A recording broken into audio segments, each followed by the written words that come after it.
Le decía antes de los títulos a Jorge Polanco, si uno se puede estar tomando un café con leche o si no se pueden cambiar las rutas aéreas y se te caiga un avión en la cabeza. Y Polanco me decía, no es tan común que se te caiga un avión en la cabeza, y es cierto también. No, efectivamente, además hay una cosa, Guillermo, que hay que ver. Toda esta urbanización se ha creado en los últimos 10 años. Yo lo escuchaba ayer al intendente de Tigre sin querer entrar en ningún tipo de, digamos, de confrontación de ningún tipo. El hombre obviamente estaba consternado por lo que le tocó ver, porque además suena feo, pero él llegó a la escena y ha visto hasta trozos de cuerpos en una situación que realmente es choqueante. Ahora bien, esto es la primera vez que sucede. La urbanización está perfectamente ubicada en el lugar desde donde todos los aviones que operan en el aeroparque Jorge Newbery hacen su entrada. O sea, los aviones entran por Escobar, pasan por arriba del country. Nosotros lo hemos visto cómo se fue desarrollando esa urbanización años anteriores. Esto comenzó hace 15, 18 años y hemos visto cómo fue prosperando.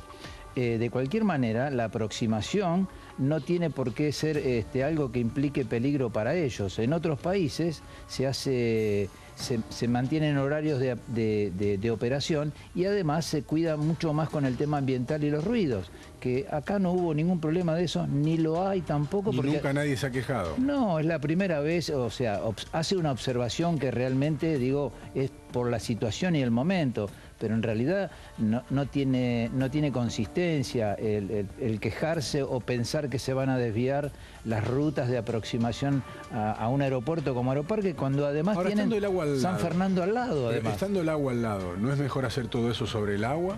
Bueno, en Aeroparque precisamente la salida, el despegue es siempre con la proa hacia el Río de la Plata. Buscan el agua. Y cuando se llega a veces al Aeroparque también desde Uruguay, se entra directamente por el lado del Río de la Plata. Pero no todo es así. Los aviones que vienen del norte o del oeste tienen que indefectiblemente pasar por Escobar, San Fernando, Aeroparque. ¿Por qué se inclina? ¿Falló la máquina o falló Deutsch? No sabemos.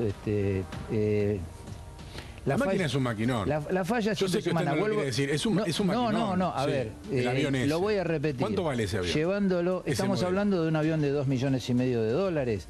Y también tenemos que decir, no se mató con un Renault 12. Esto es una Ferrari. Esto es una Ferrari de la aviación, es un avión muy buscado, es un avión con índices muy altos de seguridad, es un avión que realmente nos preocupa que haya sucedido esto, pero también se han vulnerado algunas cosas quizás y que vuelvo yo a hacer hincapié. Ninguno de los dos estaba con un copiloto que pueda ayudar a la condición de vuelo. Y Andy Deutsch venía de su campo particular volando solo, en un día que se volaba por instrumentos y que obviamente él tendría que desarrollar todas las tareas. No sabemos qué pasó ahí a bordo, porque realmente no lo sabemos, Guillermo. Y la verdad es que espero que rápidamente la Junta pueda, aunque sea, tirarnos una punta, porque si hay algún componente en cuanto a su condición psicofísica, va a ser muy importante, porque abona esta teoría que yo estoy diciendo, es que en la Argentina los aviones de ese porte, que valen ese dinero y que vuelan con gente importante o con gente a bordo, tienen que volar con un copiloto, sí o sí.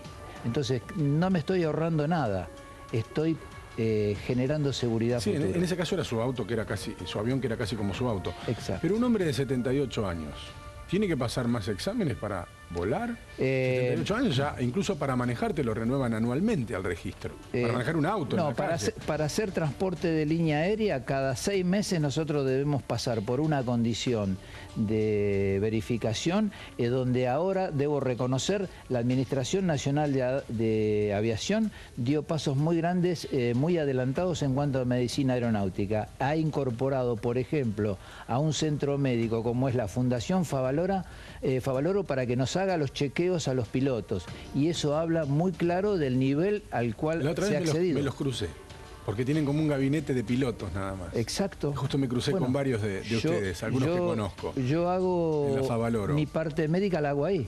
Es más, acabo de retirarla el día de ayer.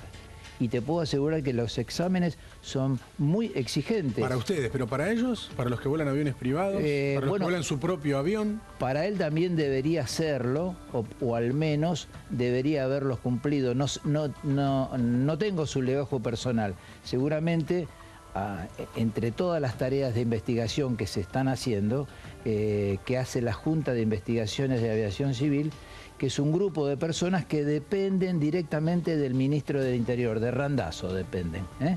Es un grupo que está trabajando y que seguramente va a pedir todo el historial de mantenimiento del avión, todo el historial de psicofísico del piloto, todo el historial del plan de vuelo, cómo salió y todo aquello que sea atinente a las últimas 48 horas del avión. Yo casi no tengo dudas de que todo eso está bien.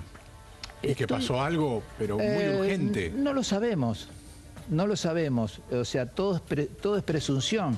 Sí podemos decir que Andy era una persona que no tenía premios económicos, que indudablemente él volaba este avión y lo mantenía en excelentes condiciones desde el año que vino, que era el 95, era el único que lo volaba.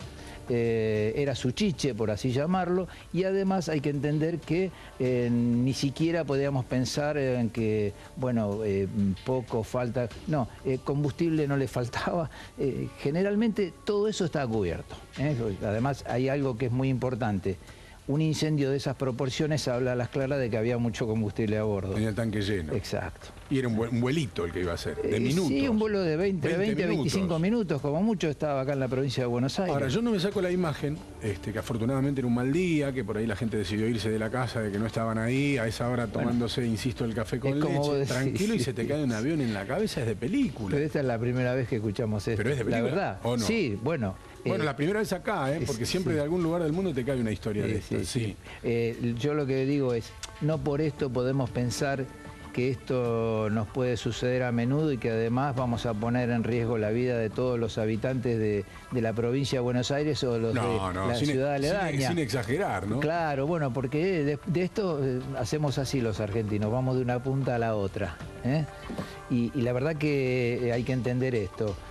La industria sigue siendo la más segura, en el siglo XXI ha demostrado, y los avances que se han logrado es que a pesar de que el hombre se ha encargado, como en los casos que hemos charlado acá, que son los famosos casos de los aviones de Malaysian, que lamentablemente se han dado dos casos similares, dos aviones de la misma empresa, ahora estamos hablando acá en la Argentina de dos aviones de las mismas características, hay casualidades y causalidades.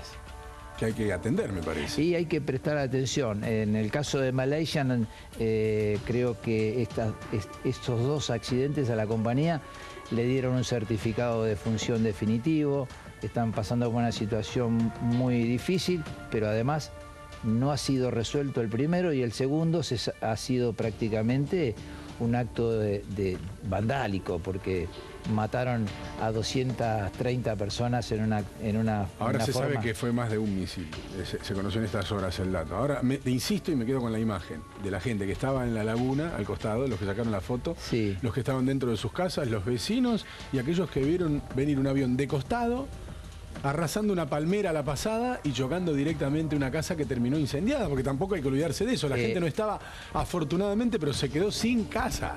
Le cayó una bomba arriba. Es un avión, ahí estamos viendo imágenes del incendio, es un avión de 6 toneladas. Ese avión, para lo que se llama entrar en pérdida total, necesita volar a mínimo una velocidad de casi 160 kilómetros. Mínimo. Mínimo. Entonces, el impacto ha sido cercano a los 200 kilómetros. Esa palmera que el hombre toca, seguramente sin tenerla dentro de sus cálculos, desestabiliza el avión y hace que el avión se estrelle. Y no llegó. Qué increíble, ¿eh? Jorge, siempre es un placer, ¿eh? Bueno, gracias. Abrazo grande.